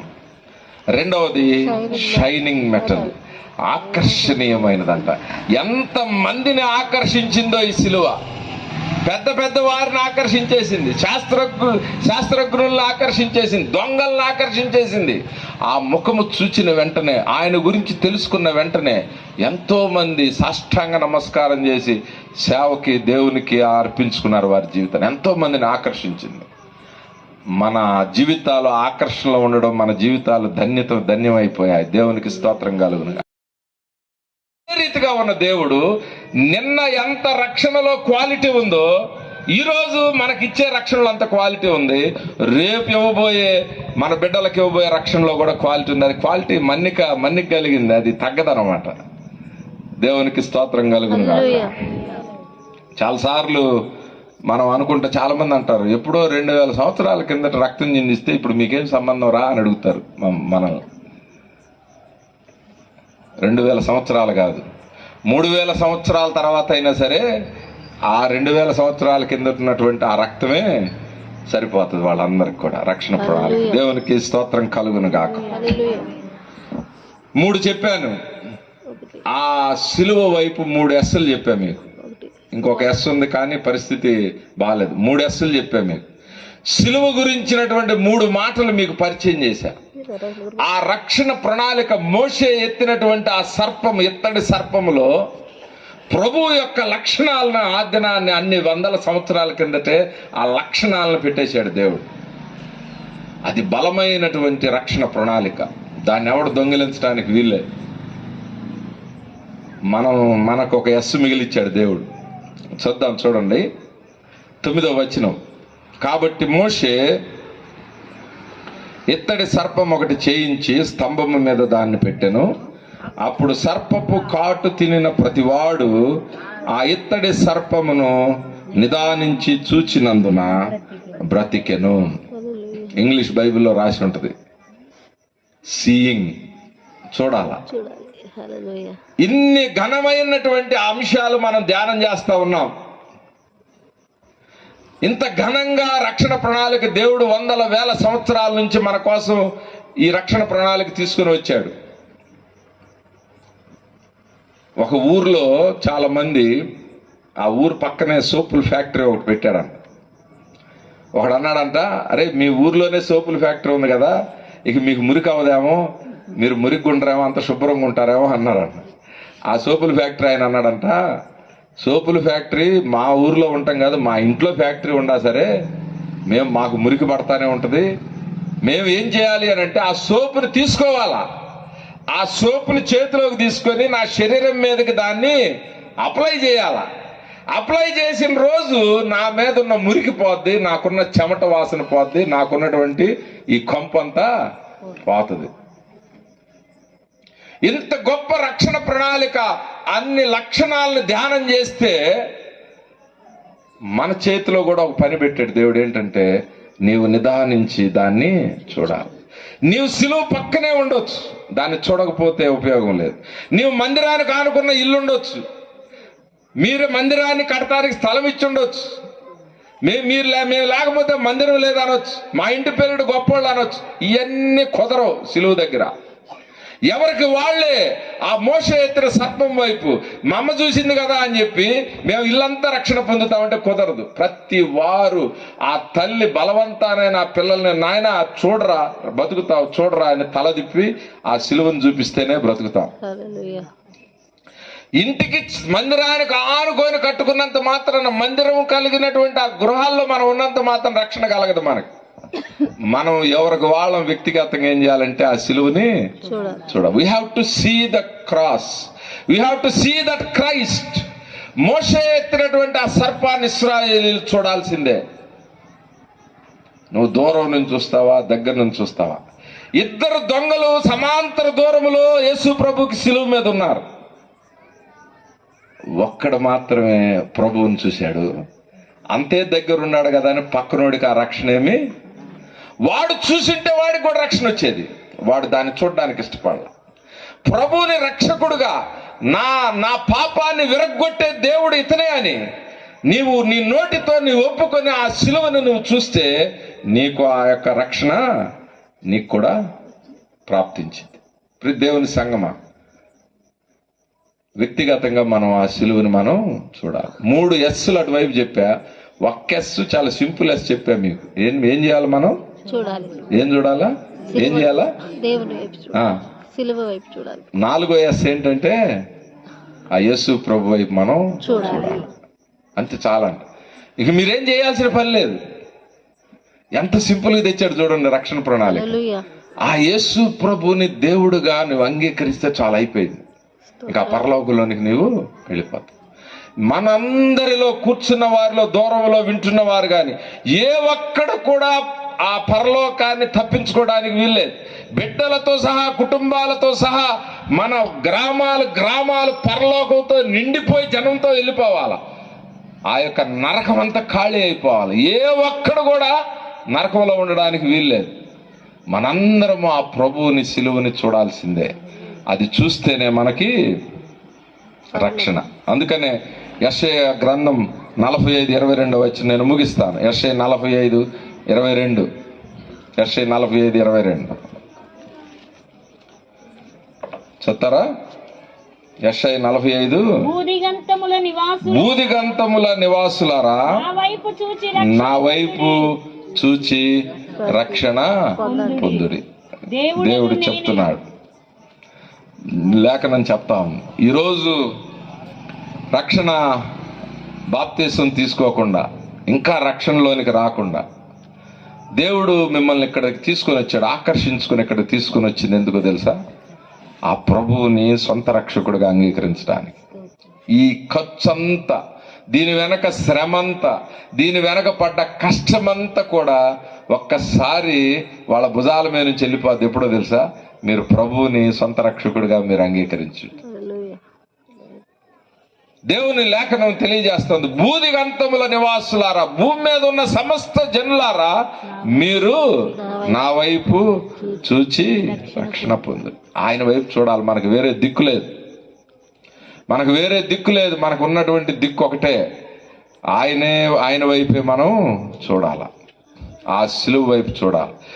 మోషే ఎత్తిన ఆ సర్పము వైపు రాత్రి అనక పగలనక ఎవరైతే చూశారో, ఆ చూడకుండా అక్కడే ఉండి, ఆ ప్రక్కనే ఉండే దీని వైపు చూస్తే ఏమొస్తుందా, ఇంతలా పాము కాటేస్తే దాన్ని చూస్తే ఏమొస్తుందని చూడకుండా నిర్లక్ష్యం వహించిన బిడ్డలు ఉన్నారంట. ఆ సిలువ చుట్టూ, ఆ మోషే సర్పం చుట్టూ, ఆ ప్రతిమ చుట్టూ వారు అక్కడ చనిపోయారు.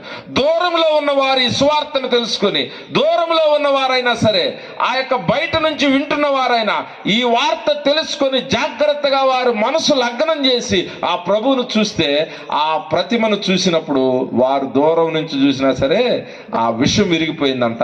చనిపోయే వాళ్ళు టకామని లెగిసి నడుచుకుంటూ వచ్చేవాళ్ళని. పాముల మధ్య నుంచి నడుచుకుంటూ వచ్చి, ఈ కాటేసినకి లేదు వాళ్ళకి. ఆ పాములు తెలియ కాటేస్తా ఉన్నా సరే ఆ యొక్క ఎత్తబడినటువంటి ఆ సిలువను చూసినటువంటి వ్యక్తులుగా ఇక వాళ్ళని ఏం చేయకుండానే వాళ్ళు నడుచుకుంటూ వెళ్ళిపోయేవాళ్ళని. ఎవరైతే దగ్గర, ప్రతిమకు దగ్గర ఉన్నా సరే, సిలువకు దగ్గర ఉన్నా సరే, సభలకు దగ్గర ఉన్నా సరే, వారు వ్యక్తిగతంగా వారి హృదయాన్ని దేవునికి ఇవ్వకపోతే వారు పాము కాటుకి మరణిస్తారు. ఈ రాత్రి సందేశం ఎవరికి వస్తుందో నాకు తెలియదు. ఈ రాత్రి అనుకూల సమయం, ఈ రాత్రి రక్షణ దినం, ఈ రాత్రి ప్రభువుని అంగీకరిద్దాం. ఈ రాత్రి మన హృదయంలో ప్రభువుని స్వీకరిద్దాం. ఆయన మన కోసం తగ్గించుకొని వచ్చాడు. మీకోసం ఎవ్వరు తగ్గించుకోరు. భార్య భర్త కోసం తగ్గించుకోదు, భర్త భార్య కోసం పిల్లలు తగ్గించుకోరు, నీ వాలంటీర్లు తగ్గించుకోరు, నీ సర్పంచ్ తగ్గించుకోరు, నీ ఎమ్మెల్యే తగ్గించుకోరు. అసలు వాళ్ళు నీ మీద పెత్తనం చేయడానికి వస్తారు. నీవు గౌరవం తగ్గిస్తే ఊరుకోరు. కానీ నీవు చీకొడుతున్నా, నీవు కాదంటున్నా, తృణీకరిస్తున్నా, నీ గడప దగ్గర నిలబడి ఆ ప్రభు తగ్గించుకొని ఆ రక్షణ ఇవ్వడానికి ఆయన గడప దగ్గర నిలబడి ఆయన తను తాను తగ్గించుకొని మన దగ్గర నిలబడుతున్నాడు. ప్రియ దేవుని సంగమా, దేవుని బిడ్డలారా, ఆ ప్రభువుని హృదయంలో చేర్చుకుందాం. ఆ ప్రభువుని మన గృహాల్లోకి చేర్చుకుందాం. ఆ ప్రభువుని మన బిడ్డలకు పరిచయం చేద్దాం. ఆ ప్రభువుని మన స్నేహితులకు పరిచయం చేద్దాం. ఆ ప్రభువుని మన యొక్క గ్రామాలన్నిటికీ కూడా పరిచయం చేద్దాం. తను తాను ఆ విడిచిపెట్టకూడని భాగ్యమని ఎంచుకొనక ఆయన తను తాను తగ్గించుకుని ఆ యొక్క రక్షణ ప్రణాళిక మనకిచ్చాడంట. ఆయనే మన ఆకర్షణ. ఆయన ఆకర్షణకి లోనై విలియం కేరీ అనేటువంటి ఒక యవ్వనస్తుడు 17 సంవత్సరాలకే ఆ ఆకర్షణ ఎంతగా తీసుకొచ్చిందంటే ఆయన్ని 17 సంవత్సరాలకు 6 నెలల పడవ ప్రయాణం చేసి భారతదేశానికి వచ్చాడు. భారతదేశంలో ఈరోజు మీరు ట్రైన్ ఎక్కుతున్నారంటే దానికి మూలం ఆయనే. మీరు పెన్ను రాస్తున్నారంటే దానికి మూలం ఆయనే. స్త్రీలు చక్కగా చదువుకుంటున్నారంటే దానికి పునాదులు వేసింది ఆయనే.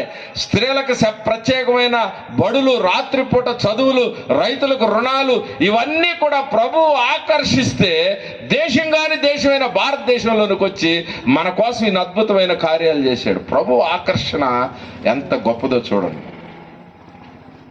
ఆయన మన ఆకర్షణ.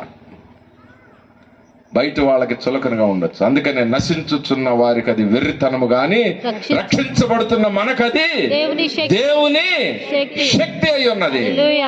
దేవునికి స్తోత్రం కలుగును గాక. అది ఆకర్షించేటువంటి శిలువ.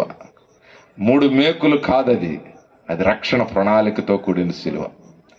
మూడోది, అది బలమైన లోహం. అది నీ పరిస్థితులు ఏదైనా, నా మాట జాగ్రత్తగా ఆలకించండి, బయటికి చెప్పుకోలేని పరిస్థితులైనా అనేది, నేను ఏది మొదలు పెట్టినా నాలో సక్సెస్ లేదని అనుకోవచ్చు నువ్వు, నేను ఎంత కష్టపడినా నా పొలం పండట్లేదు అనుకోవచ్చు, నేను ఎంత ప్రయత్నం చేస్తున్నా ఈ పాపములోంచి నేను బయటికి రాలేకపోతున్నాను అనుకోవచ్చు.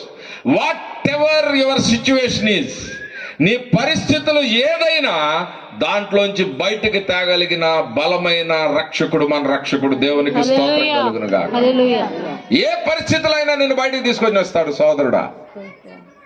ఏ పరిస్థితులు అయినా నిన్ను బయటికి తీసుకొని వస్తాడు. బలం కలిగిన దేవుడు. ఈ బలం ముందుకు ఏ బలం నిలబడదు. డాక్టర్లు నయం చేయలేకపోవచ్చు, ఒకవేళ నీకున్న ధనం నీకు నెమ్మది ఇవ్వలేకపోవచ్చు. ఈయన దగ్గరికి ఒకసారి రండి. బలము కలిగిన దేవుడు, నా దేవుడు రక్షించగలిగిన సమర్థుడు అని దానియేలు చెప్పినట్టు, బలము కలిగిన దేవుడు, మన్నిక కలిగిన దేవుడు. ఆ రోజు రక్షణ ఎంత క్వాలిటీ ఉందో ఈ రోజు రేపటి దినం కూడా అదే క్వాలిటీ ఇచ్చేటువంటి రక్షణ కలిగిన దేవుడు. దేవునికి స్తోత్రం కలుగును గాక. నా ప్రేమ మొదటి సంవత్సరం నా భార్య మీద ఉన్నంత ప్రేమ 10 ఏళ్ళు దాటి ఉండదు. నాకు ఉంటుందా? ఏంది పో ఊరికి వెళ్తావు, సరే పో ఇల్లు అంటావు. ఫస్ట్ సంవత్సరం అయితే ఊరికి వెళ్తావని దగ్గరుండి కారు తేవటం, దగ్గరుండి ఆటో తేవటం, బస్సు ఎక్కించిందాక జాగ్రత్త అని చెప్పటం, టాటా చెప్పటం, ఫస్ట్ అంతా అట్టుంటది. పోయే కొద్ది ప్రేమ తగ్గిపోతా ఉంటుంది.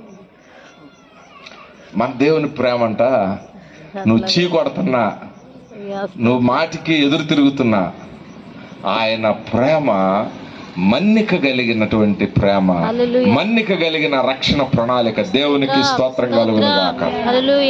అందుకనే మనం ఆ సిలువ వైపు చూడడానికి ప్రయత్నం చేద్దాం. దేవుడు ఈ వాక్యాన్ని దీవించును గాక. చిన్న ప్రార్థన చేసుకుందాం. తల వంచినట్లయితే చిన్న ప్రార్థన చేసుకుందాం. ఈ రాత్రి ప్రభువుని సొంత రక్షకుడిగా అంగీకరించడానికి మన హృదయాలను తెరుద్దాం. ఇంకా దేవుణ్ణి నమ్ముకోకుండా, ఇప్పుడు కాదులే అని, ఈ సంవత్సరం కాదులే అని, ఈ పూట కాదులే అని వాయిదాలు వేస్తుంటే ఈ రాత్రి మరొక అవకాశం మనకు వచ్చిందని గమనిద్దాం. ప్రియ సహోదరుడా, సహోదరి, ఇంత గొప్ప రక్షణ ప్రణాళికను నిర్లక్ష్యం చేస్తే మనం ఎలాగూ తప్పించుకుంటాం. ఆయన తలుపు తట్టి నీ హృదయం బయట నిలబడి ఉన్నాడు. అయ్యా, నా హృదయంలోనికి రా, నా జీవితంలోనికి రా, నా పాపాన్ని కడిగివేయి, నా మీద ఉన్న శాపాన్ని కొట్టివేయి, నీ రక్తము క్రిందకి నా జీవితాన్ని, నా బ్రతుకుని తీసుకురా అని నోరు తెరిచి అడుగుదాం. ప్రార్థన చేద్దాం, అందరం కలిసి ప్రార్థన చేద్దాం. మౌనంగా ఉండొద్దు. అయిపోయింది, ఒక్క నిమిషమే, నేను ముగిస్తా. అవును ప్రభువా, నా జీవితంలోనికి రా నాయనా. ఇంతగా నా కోసం తగ్గించుకున్నావా? ఇంతగా నా కోసము రిక్తుడిగా చేసుకున్నావా?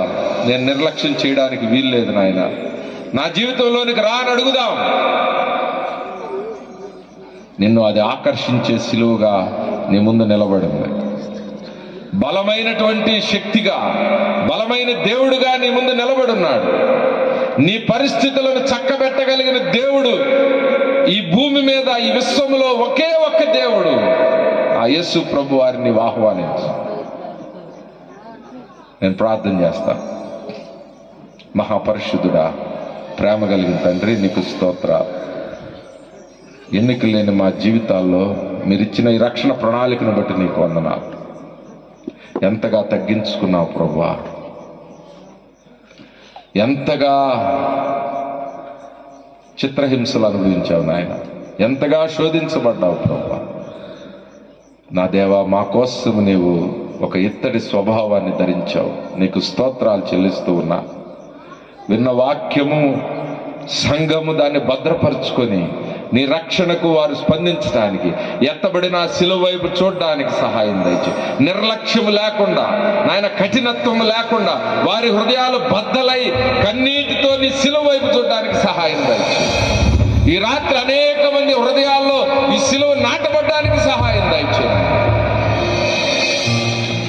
ఈ యొక్క సభలు దాని అర్థవంతంగా ప్రభువా అనేక మంది జీవితాల్లో బలపరచడానికి, రక్షణ తీసుకురావడానికి ఈ సభలను మీరు నడిపించమని యేసు నామమున ప్రార్థించి వేడుకొంచున్నాము తండ్రి, ఆమేన్. మంచిది, మనం ముగింపులోనికి వచ్చిన్నాం. తన దాసుని దేవుడు నిలవపెట్టుకొని మంచి వర్తమానాన్ని సంఘానికి, ఇక్కడ కూడి వచ్చిన వారందరికీ దేవుడు నిలవపెట్టుకుని తన దాసుని వాడుకున్న విధానాన్ని బట్టి, అదేవిధంగా మన ఆహ్వానాన్ని మన్నించి మన మధ్యకి వచ్చినటువంటి దైవజనులకి మనం ఒకసారి గట్టిగా చప్పట్లు పెట్టి మన కృతజ్ఞతలు తెలియజేద్దాం. చక్కటి వర్తమానం మనం ఏవేవో విని, ఎంతెంతో విని మనం వాటిని మర్చిపోకుండా మూడు విషయాలు. ఇత్తడి సర్పం ఎలాగో యేసుక్రీస్తు ప్రభు వారు కూడా ఇత్తడితో పోల్చబడ్డారు. ఆ సిలువల గురించి చెప్తూ, మొదటిది మర్చిపోయాం అప్పుడే, ఈ చెవితో ఏంటో ఈ చెవిలోంచి వదిలిపెట్టడం. వినువారు మాత్రమే ఉండి మనల్ని మనం మోసపుచ్చుకోవద్దు. జాగ్రత్త ప్రియమైన దేవుని బిడ్డలారా. శత్రువు దేవుడు విత్తినటువంటి విత్తనాలను ఎత్తుకొని పోయేటువంటి అవకాశం ఉంది. కాబట్టి హృదయాల్లో అవి మొలిచి 30దంతలుగా 60దంతలుగా 100దంతలుగా ఫలించాల్సిన అవసరం ఉంది. కాబట్టి మాటలు జాగ్రత్తగా పట్టుకోండి. మూడు మాటలు చెప్పారు దైవజనులు. మొదటి మాట ఏమండి?